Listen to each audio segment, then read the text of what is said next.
అత్యాధునిక labs, international collaborations, advanced placements. మీ dream career ని రీచ్ అవ్వడానికి మీ best choice Godavari global university. Hello and welcome to another episode of Ramuism. అసలు ఎలా బ్రతకాలి అనే క్వశ్చన్కి what is the trigger, possible trigger in anybody's life or journey? So ఇప్పుడు ఫర్ ఎగ్జాంపుల్ నేను నా ఆల్మోస్ట్ ఒక ఇంజనీరింగ్ కాలేజ్ ఫైనల్ ఇయర్ వరకు కూడా బతికాను అంతే. బతకడం అంటే ఎలా బతికాం? పొద్దున్న లేసాం, భోజనం చేసాం, టిఫిన్ తిన్నాం, ఏదో చదవమన్నారు చదివాం, స్కూల్కి వెళ్ళాం, ఎగ్జామ్స్ రాసాం, ఏదో ఫ్రెండ్స్ ఉన్నారు. అదే అంటే this is just routine, day after day of repetition of that. ఏ రోజైతే కాన్షియస్గా నేను ఒక ఫిల్మ్ మేకర్ అవ్వాలి అని ఒక ఆబ్జెక్టివ్ నేను తెచ్చుకున్నాను ఒకరోజు, వేరియస్ ఫ్యాక్టర్స్ అయి ఉండొచ్చు, అప్పుడు మీరు ఆ పర్టిక్యులర్ గోల్కి రీచ్ అవ్వటానికి ఒక డెసిషన్ తీసుకున్నారు. కాబట్టి every day every minute becomes interesting. మీరు రీచ్ అవ్వచ్చు, అవ్వకపోవచ్చు, చాలా ఫాస్ట్గా అవ్వచ్చు, లేకపోతే స్లోగా అవ్వచ్చు, కానీ ఎవ్రీ థాట్, మీరు బతికిన ప్రతి నిమిషం ప్రతి క్షణం దాని వైపు చూస్తున్నారు. కాబట్టి మీరు అడుగు వేయటం ఉండదు. అడిగేసారా, పరిగెత్తారా, కింద పడ్డారా, మళ్ళీ లెగిసారా అన్నది, కానీ you are continuously travelling towards that is the right way to live. అప్పుడు దానికి ఆబ్జెక్టివ్ అనేది లేకపోయినప్పుడు నేను ఇందాక చెప్పినట్టు you are repeating every day అది without any change at all. So ప్రయత్నం అనేది ముఖ్యం, as long as you are walking in the direction of your dreams. కానీ దానికి ఆబ్జెక్టివ్ కావాలి, అదే మిషన్ ఆబ్జెక్టివ్. అక్కడికి నేను రీచ్ అవ్వాలి, ఇది చేయాలి, అదేం గొప్పగా అవ్వట్లేదు, అది మీ ఇష్టం, అది ఏంటనేది. ఇప్పుడు మీరు సినిమా తీయాలనుకుంటారు, హిమాలయాస్కి నడిచి వెళ్ళాలి కూడా, అది కూడా ఆబ్జెక్టివే. ఏదైనా అవ్వచ్చు, ఎనీథింగ్ వాట్ యూ వాంట్, అది వేరే చెప్పింది కాదు. మీరు ఫీల్ అయ్యి ఇలా చేస్తే I will just have my happiness ఏదో మీరు అనుకున్నప్పుడు that process of living becomes completely different compared to just repeating every day. మీ దృష్టిలో అలా అనుకోవడానికి రోజువారీ చర్యలకి there is a conflict, because ఈ రోజువారీ చర్యలన్నీ కూడా సొసైటీనో ఇంకో కండిషనింగ్ ముసుగులో కొట్టుకుపోతున్నాం. సో అక్కడి నుంచి there is a distortion in the objective and the ఇది అంటారు. ఇదో ఇంట్రెస్టింగ్ పాయింట్. ఇప్పుడు మీరు ఆబ్జెక్టివ్ అనేది it should never be a person. అంటే ఇప్పుడు నేను నా భార్యను ప్రేమిస్తానా, లేకపోతే నా కొడుకు కోసం, లేకపోతే ఎవరు అనదర్ హ్యూమన్ బీయింగ్కి రిలేటెడ్ ఉన్న దానికి ఆబ్జెక్టివ్ అనేది దట్ ఈస్ డేంజరస్. ఎందుకంటే that person is subject to change. అంతే కదా. యా, కానీ మీరు ఫిల్మ్ మేకర్ అవ్వాలంటే అది నా కంట్రోల్లో ఉంది. నేను మంచి సినిమా తీయగలుగుతాను, తీయడానికి ఎంత ట్రై చేస్తాను, ఏం చేస్తాను అనేది. What is in your control and only you can fail it, the other person cannot fail you. Yeah, correct.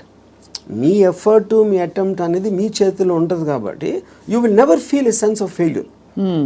ఇప్పుడు హ్యూమన్ రిలేషన్షిప్స్లో మీరు ఒక వ్యక్తిని నమ్ముకుని ఒక భార్యనో, భర్తనో, లేకపోతే ఒక ఫ్రెండ్నో, లేకపోతే ఏదో అలాంటివి చేసినప్పుడు వాళ్ళు సబ్జెక్ట్ టు చేంజ్. కాబట్టి మీ 20 years 30 years జర్నీ తర్వాత one fine day you will be nothing. So అమ్మ కోసం ప్రేమగా పెంచి వాళ్ళని పెద్ద చేసి వాళ్ళకి చదువు చేపించి పెళ్లి చేసి ఫైనల్గా మిమ్మల్ని ఒక తండ్రి అంటాడు. అప్పుడు it means wasting everything because that person change, you did not. Yeah, correct. Yeah, so that cannot be a driving being should never be the objective. Yeah. So what could be an objective then according to you? Like this. See, నాకు చాలా డబ్బులు సంపాదించాను, నేను హిమాలయాలకు నడిచి వెళ్ళిపోతాను, లేకపోతే అసలు ఏ పని చేయను, అది that also can be objective if you are conscious about it. You know, అప్పుడు ఏంటి మీరు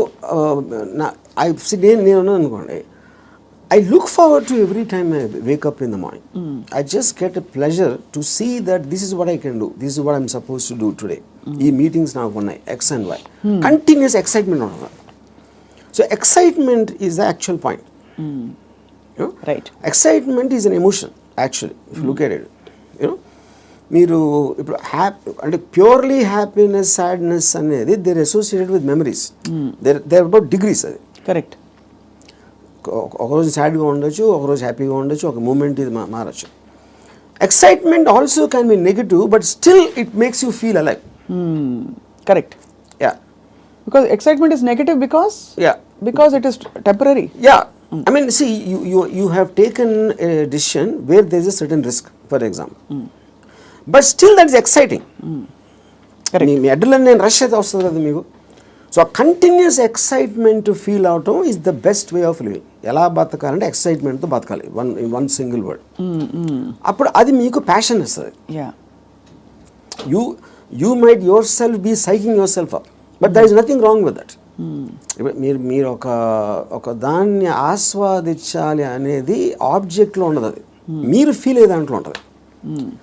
ఇప్పుడు నేను ఇంజనీరింగ్ కాలేజ్లోని సినిమాకి వెళ్తే థియేటర్కి ఎంటర్ అయ్యే ముందు నాకు ఎక్సైట్మెంట్ ఫీల్ అవ్వండి. It was almost as strong as sexual excitement. అంటే ఒక ఏదో చూసేస్తున్నాను, అక్కడ ఏదో అయిపోతుంది అని ఒక అడ్రినలిన్ రష్ ఉండేది నాకు అసలు. And not only necessary films, it could be anything which excites me on a interesting ఆస్పెక్ట్లో. ఆ ప్లేస్కి వెళ్ళడం, లేకపోతే ఏదో ఒక ట్రావెల్ ఆస్పెక్ట్, ముదుమలై ఫారెస్ట్లో నడిచి వెళ్ళటం, everything I will create. And ఇప్పుడు అబ్జెక్టివ్ కూడా మీకు లాంగ్ టర్మ్ ఉండాల్సిన అవసరం లేదు. Objective can be short term. ఈ మంత్ ఎండ్ లోపల ఇది చేయాలి అంటే ఆ మంత్ అంతా కూడా మీకు ఎక్సైట్మెంట్ ఉంటుంది. Then you can change it to some other objective. Some other objective. So ఈ ప్రాసెస్లో నా లైఫ్ అయ్యే లోపల, నేను చచ్చిపోయే లోపల ఇది చేయాలి అలాంటి అబ్జెక్టివ్ అవసరం లేదన్న.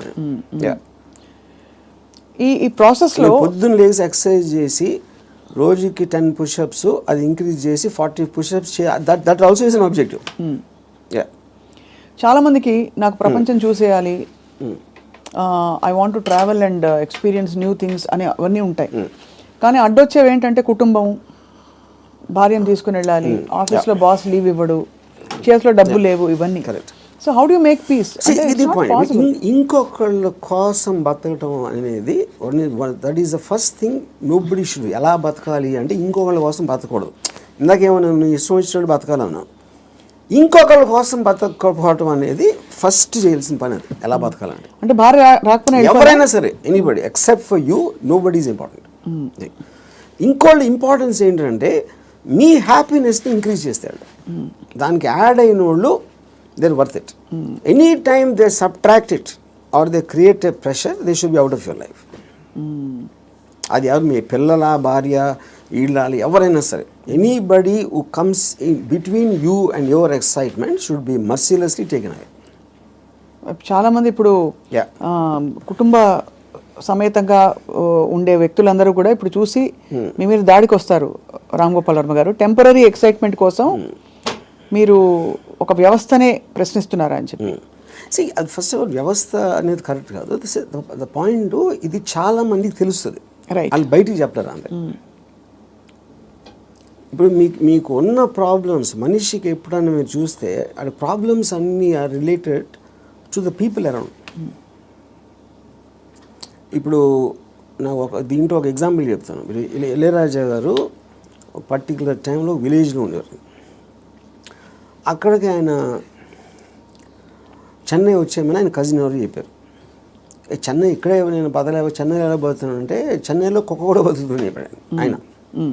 అది ఇంట్రెస్టింగ్ పాయింట్ ఏంటంటే, కుక్క ఎలా బతుకుతుంది అసలు? దానికి మ్యాక్సిమం కావాల్సింది ఫుడ్. అది ఎక్కడో చెత్తకుండిలోనో, ఎక్కడో అక్కడో హోటల్ బయట ఎక్కడో చోట ఏదో ఒకటి దొరుకుతుంది. It keeps living. అదే కుక్కకు ఫ్యామిలీ ఉందనుకోండి, ఆ పిల్లలకి వెళ్ళి పెట్టాలి, అది పెట్టాలి అంటే that becomes the pressure. Pressure point మీకు ఎప్పుడు రెస్పాన్సిబిలిటీస్ మీరు తీసుకున్నప్పుడు ఉంటుంది. ఇప్పుడు నీషే ఏమనంటే, like a camel is man, he kneels and lets himself be laden with burdens of responsibilities, you know, and then when the going is tough, he says, yeah, life is hard to bear, but all he has to do is to shrug the load off and run. ఇప్పుడు షగ్గింగ్ the load అంటే మనకేంటి, ఎంతసేపు పిల్లల్ని చూసుకోవాలి, తల్లిదండ్రులు చూసుకోవాలి, పక్కన చూసుకోవాలి, వాళ్ళని చూసుకోవాలి అని ఈ రెస్పాన్సిబిలిటీస్ అన్నీ పెట్టి అదే మహానుభావుడు అని మీకు ఒక లేబుల్ వేసి పెట్టారు. కాబట్టి మీ మనసులో మీకు ఇష్టం లేకపోయినా అది మీరు చేస్తారు. అది చేసినప్పుడు ఏమవుతుంది, the negative energy will be building inside you, because you're doing what you're suppose to do, not what you want to do. నా భార్యని నేను సినిమాకి తీసుకెళ్ళాలని నాకు అనిపించినప్పటికి ఉన్న డిఫరెన్స్కి, తీసుకెళ్ళకపోతే చంపుతుందిరా బాబు అని చేసుకోవడం అప్పుడేంటి, తన కోసం చేస్తున్నా. Right. I'm hating every moment of that journey to go and sit in the theatre to come outside. But if I wanted I'm having pleasure, because నా డిసిషన్ నాది కాబట్టి. మరి నీ సుఖమే నేను కోరుతున్నాను కాన్సెప్ట్ ఉంది. Suppose somebody derives real happiness or high in making another person happy, then what do they do? ఇది అంటే అప్పుడు అతను అనుకున్నట్టే కదా, my happiness is coming out of someone which is my decision only. No, అదే decision మన దగ్గర ఉండాలి, అది డెసిషన్ మన దగ్గర ఉండాలన్న, అంతే కదా.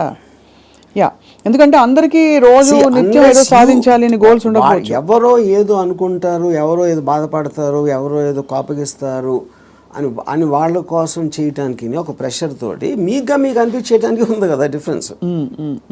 యా, ఈ హోల్ ప్రాసెస్లో బిగ్గెస్ట్ డెటరెంట్స్ హ్యూమన్ రిలేషన్షిప్స్ అంటారా, రిలీజన్ అంటారా, లేక లెథార్జీ అండ్ ప్రోకాస్టినేషన్ అంటారా? What is the biggest challenge మీ దృష్టిలో? ఐ ఫీల్ అంటే ఇప్పుడు రిలీజియన్ అనేది, బికాస్ పాపం పుణ్యం అనేది they are going to be measured when you die. పాపం పుణ్యంకి ఏమి లింక్ చేశారు? స్వర్గం నరకం.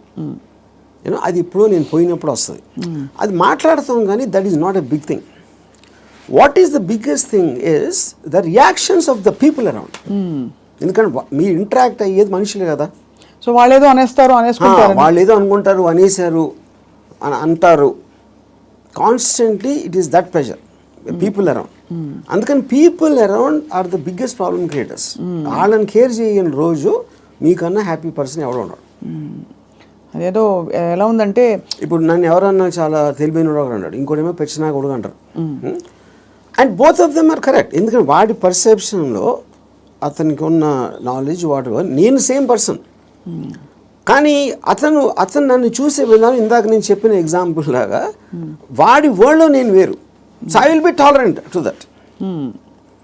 ఇప్పుడు ఆడు పొగిడాడు అని నేను, ఎందుకంటే నేనేంటో నాకు తెలుసు.